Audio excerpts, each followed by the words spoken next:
بسم اللہ الرحمن الرحیم۔ انبیاء کی بعثت اور مخالفت۔ انتخاب از خطبہ جمعہ حضرت خلیفۃ المسیح الخامس ایدہ اللہ تعالی بنصر العزیز، فرمودہ 28 مئی 2010۔ اس زمانے میں بھی ہم دیکھتے ہیں کہ آن حضرت صلی اللہ علیہ وآلہ وسلم کے عاشق صادق کے ساتھ بھی اللہ تعالیٰ کا یہ سلوک ہے جسے اللہ تعالیٰ نے آدم کہہ کر مخاطب کیا ہے۔ آپ فرماتے ہیں کہ یاد رکھو خدا کے فرستادہ کی توہین خدا کی توہین ہے، تمہارا اختیار ہے، چاہو تو مجھے گالیاں دو، کیونکہ آسمانی سلطنت تمہارے نزدیک حقیر ہے۔ بس آج بھی جو مقابلہ کر رہے ہیں وہ خدا تعالیٰ سے مقابلہ کر رہے ہیں، حضرت مسیح موعود علیہ السلام یا آپ کی جماعت سے مقابلہ نہیں ہے۔ پھر ایک تفصیل بیان فرماتے ہوئے آپ نے فرمایا کہ حقیقی خلافت میری ہے، یعنی میں خلیفۃ اللہ ہوں، اور پھر اپنے ایک الہام کا ذکر فرمایا کہ اردت ان استخلف فخلقت آدم خلیفۃ اللہ سلطان، کہ میں نے چاہا کہ اپنا خلیفہ بناؤں تو آدم کو پیدا کیا جو اللہ کا خلیفہ اور سلطان ہے۔ آپ فرماتے ہیں ہماری خلافت روحانی ہے اور آسمانی ہے، نہ زمینی۔ ماخوذ از مجموعہ اشتہارات جلد دوم صفحہ 111، اشتہار مورخہ 7 جون 1897۔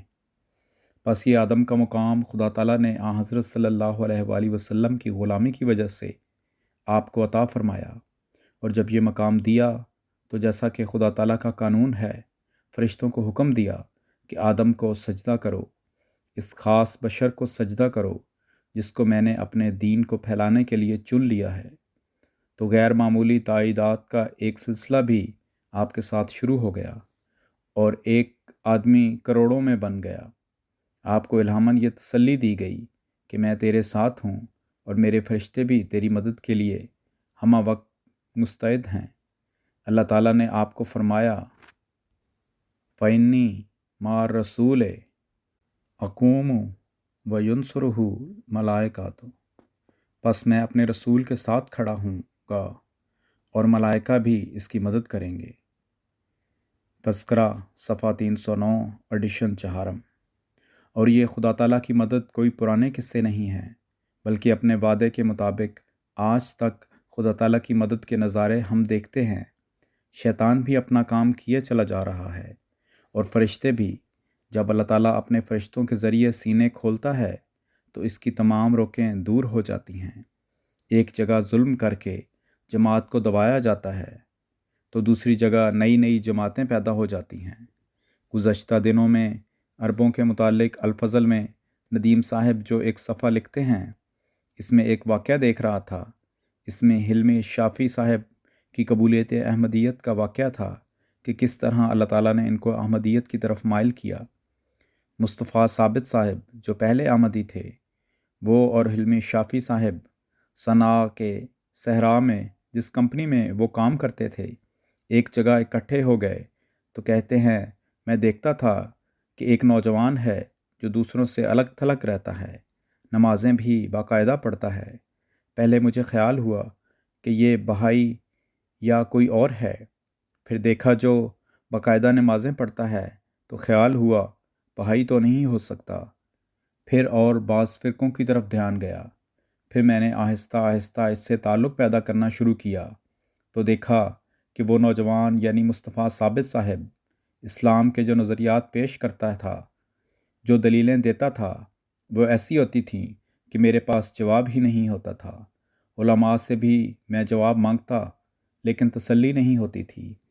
ایک موقع ایسا آیا کہ مجھے وہاں سے کام چھوڑ کے آنا پڑا اور انہوں نے اپنی کتابوں کا باکس میرے سپرد کر دیا کہ یہ لے جاؤ، تو میں نے کہا کہ اس شرط پر لے جاؤں گا کہ یہ کتابیں میں پڑھوں۔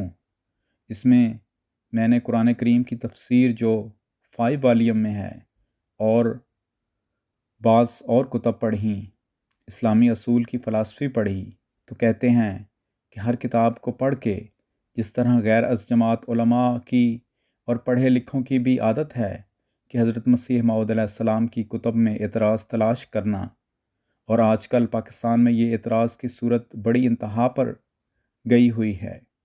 کتابیں نکال نکال کر اس پر اعتراض کرتے ہیں، اور یہ اعتراض کرنے والا جس طرح کے بودے اعتراض کر رہا ہوتا ہے، اس سے صاف ظاہر ہوتا ہے کہ اس کی کم علمی ہے، اور فطرت صحیحہ کی بجائے وہ شیطان کے پیچھے چلنے والے لوگ ہیں۔ بہرحال یہ کہتے ہیں کہ میں بھی اعتراض تلاش کرتا تھا، اور اعتراض نکالنے کے بعد جب میں علماء سے تسلی کروانے جاتا تھا تو وہاں میری تسلی نہیں ہوتی تھی۔ پھر کہتے ہیں میں نے اسلامی اصول کی فلسفی پڑھی تو اس نے میرے دل میں ایک ہلچل مچا دی۔ میں نے اپنے والد صاحب کو بھی سنائی تو میں نے کہا یہ کیسا ہے، لکھنے والا کون شخص ہو سکتا ہے؟ تو انہوں نے کہا کہ اس کا کتاب کا لکھنے والا یقیناً کوئی ولی اللہ ہے۔ اس پر میں نے کہا کہ اگر یہ مسیح موعود کا دعویٰ کر رہا ہو تو پھر تو سوچ میں پڑ گئے اور کہا کہ ٹھیک ہے۔ بہرحال میں اس پر کوئی اعتراض نہیں کر سکتا، کیونکہ ایسی اعلیٰ پائے کی چیز اللہ تعالیٰ کا کوئی انتہائی مقرب ہی لکھ سکتا ہے۔